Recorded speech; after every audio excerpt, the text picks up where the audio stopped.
Merci, Monsieur le conseiller national. Merci, Jean-Charles, pour ton engagement.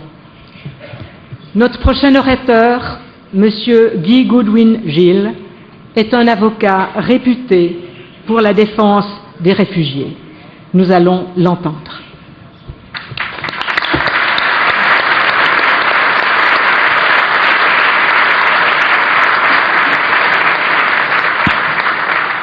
Thank you very much, Madam Chair, and for the opportunity to speak to this meeting. But there's no secret, I think, about the principles that are involved. These go to the institutional responsibilities of the United Nations, and specifically the Office of the United Nations High Commissioner for Refugees. In the case of the UNHCR, they go to the heart of the unique and very special mandate which the General Assembly entrusted to the High Commissioner some 60 years ago on the 14th of December 1950.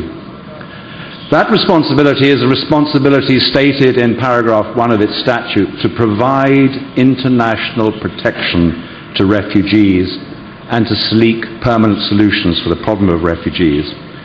And it, of course, is a mandate which was born out of the experience of the previous decades, of the persecutions of the previous decades, in which governments especially had targeted those who were different in race, religion, or political opinion. The General Assembly decided that the mandate should be universal. It has no geographical limitation, no temporal limitation.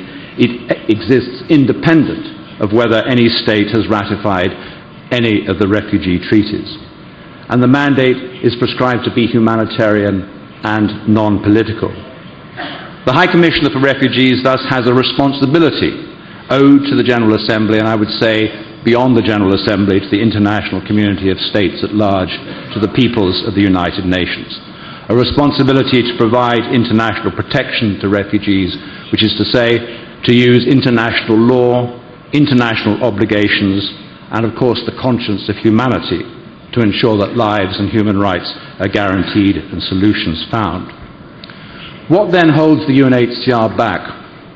Are the residents of Ashraf refugees? Can we ever seriously doubt that they are? Even a cursory look at the facts confirms their fear of persecution on political grounds, that it is well founded, and that the present regime in Iran is determined to persecute them unto death. Must every case be considered individually? No. Though we are used to individual case-by-case determinations in the asylum systems of the developed world, it's not always or by any means necessary. It's certainly not required by the UNHCR mandate or even by the 1951 Convention. Group decisions are, in fact, commonly employed, particularly in situations of large influx or, more especially relevant to the present circumstances, in situations of protection emergency. And clearly the situation in Ashraf, Iraq, is a protection emergency. Refuge, which was once enjoyed, is now denied. Life, liberty and security, which was once guaranteed, is now seriously threatened. So what's to be done? What we're hoping to achieve, to find, is active protection by UNHCR, yes, working together with UNAMI, active engagement by the UNHCR and by the UN in Ashraf itself. The monitoring that is so seriously needed, of course, is one aspect of that. But so is direct contact between the UN Refugee Agency and those who are so desperately in need of its protection.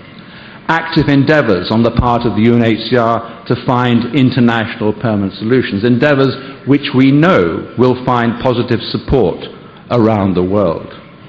Active invocation by the UNHCR of the international rule of law, of those international obligations which bind all states in the treatment and protection of refugees. Only in this way can we hope to avert another massacre. Only in this way can we look forward to the prospect of internationally supported solutions. Thank you.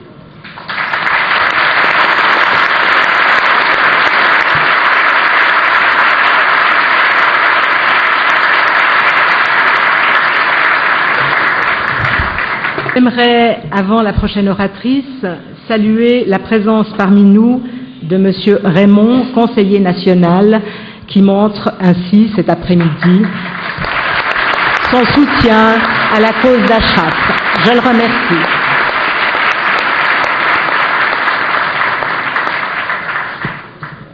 qui ne connaît pas le rôle d'Amnesty International dans la défense des droits humains. Cet après-midi, nous avons le plaisir d'accueillir Ayren Han, qui a dirigé cette organisation pendant 10 ans. Merci, Madame Han.